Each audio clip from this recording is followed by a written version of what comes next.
Have y'all heard about Biden's $320 billion US dollars, 320 million US dollar stimulus proposal?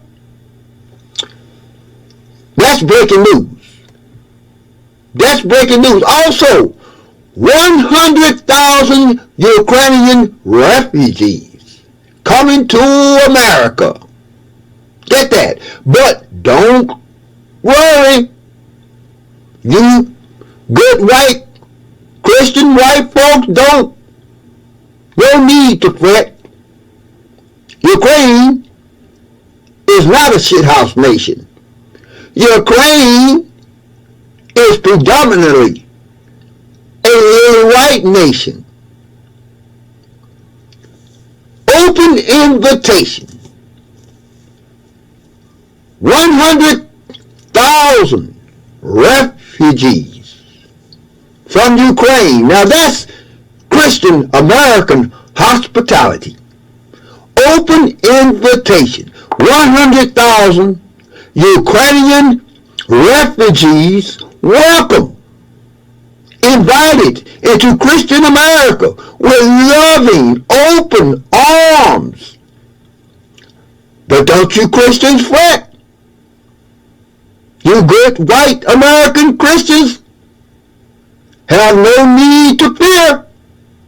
Ukraine is not a shithouse nation. Ukraine is a predominantly white nation. In the confirmation hearing,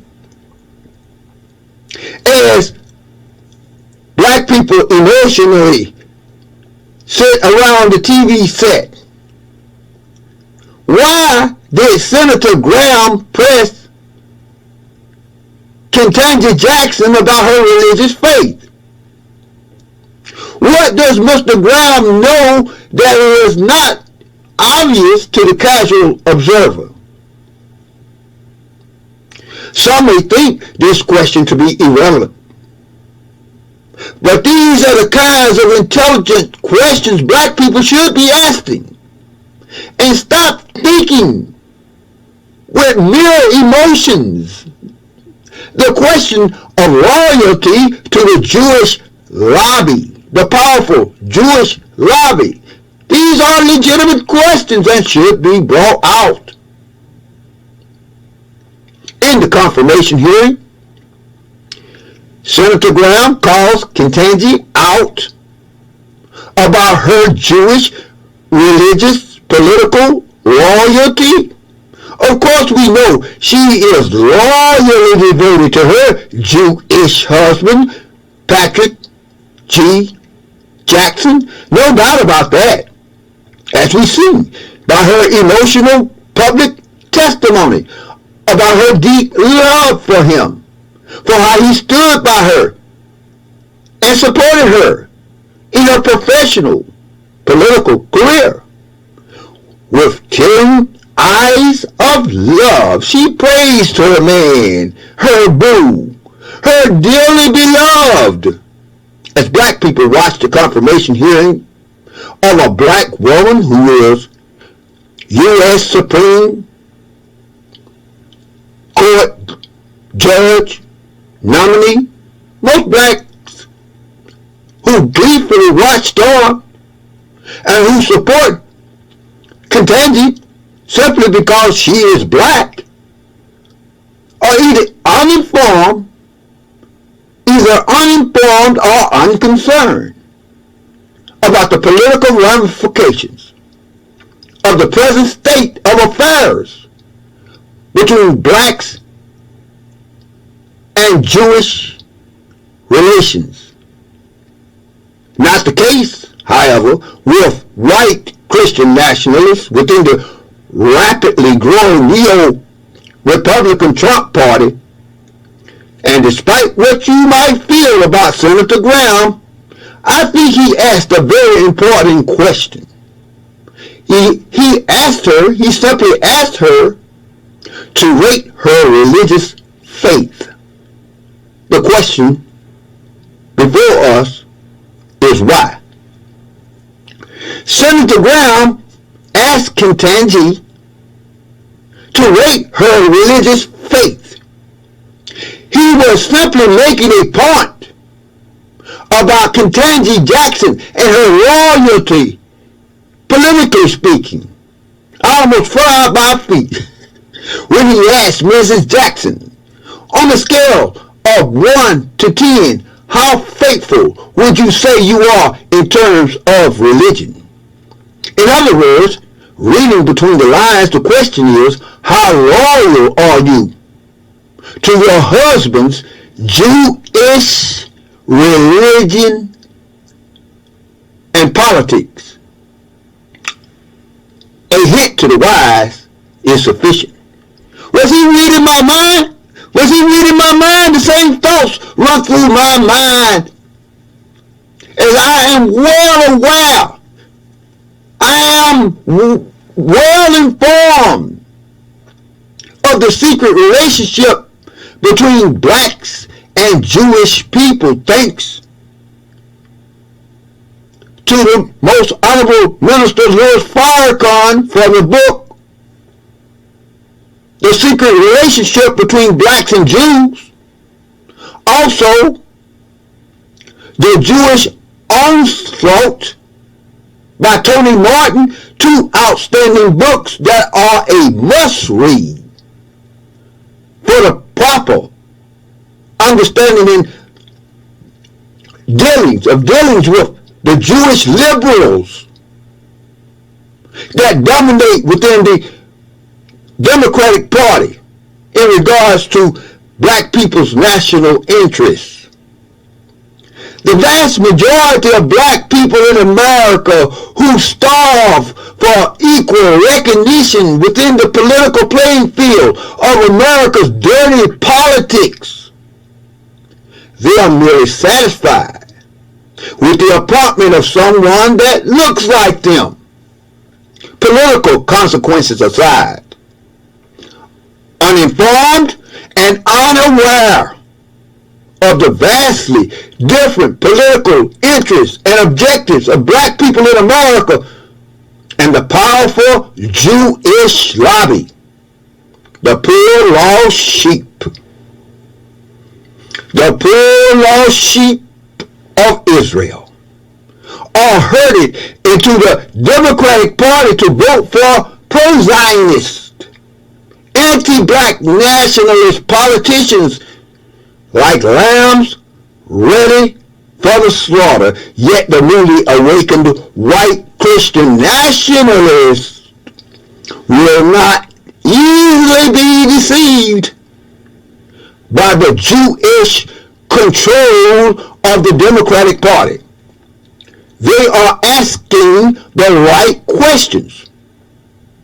White Christian nationalists within the neo-Republican Trump Party are asking Ketanji Jackson the right questions, namely, how faithful will Mrs. Jackson be to her husband's Jewish political objectives?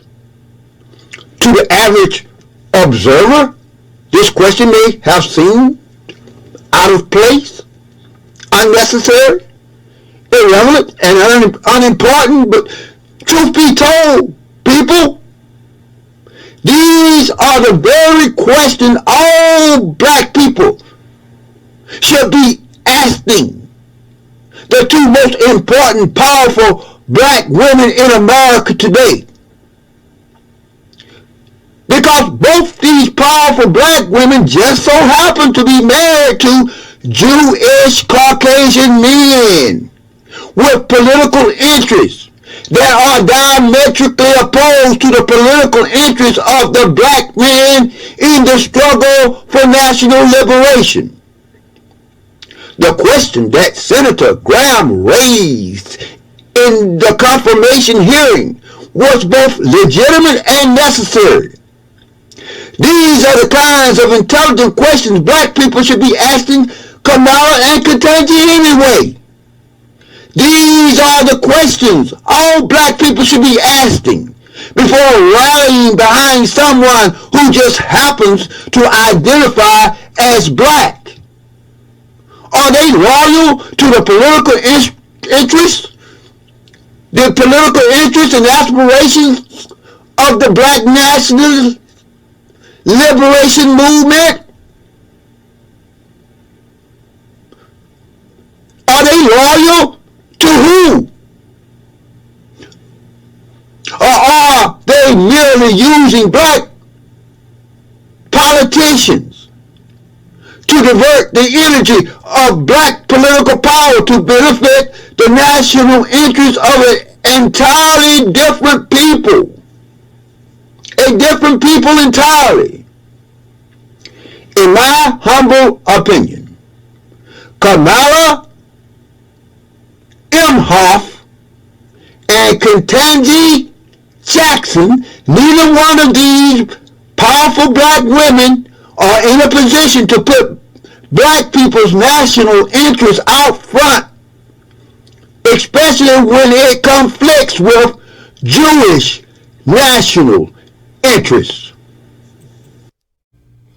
Now, concerning the Biden-Imhoff administration's proposal to spend $320 million U.S. tax dollars on Ukrainians in order to stimulate Americans' pseudo-democracy in Europe, which is why the war with Russia started in the first place.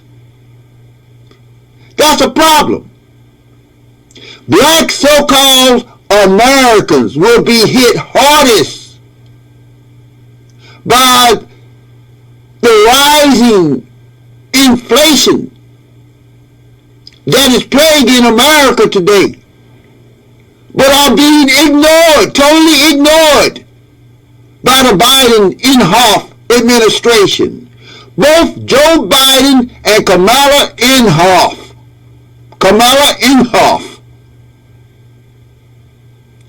they are experts at deceiving black so-called Americans. As Americans are facing inflated gas prices and higher food costs, Joe Biden has proposed a $300 million, what amounts to a stimulus check for Ukraine and its European Gentile neighbors. Euro-Americans always take care of their own European people first. And if there's any crumbs left that fall from the master's table, black so-called Americans just might receive another itty-bitty stimulus check.